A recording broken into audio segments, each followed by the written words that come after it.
Maqsadına көздеген жылы сөздері жүрегімде өзің барда бұл өмірде жалын биік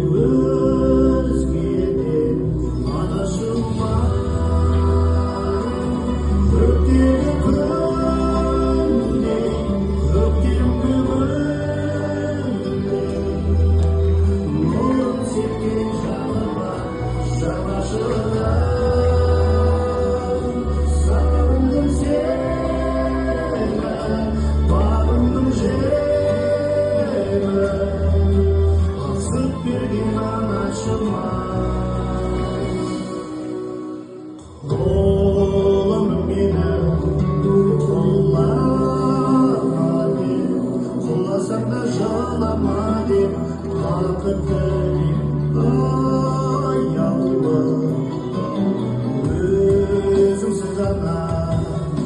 өмір шықпас күн ішінде өніп шықпас ат үсті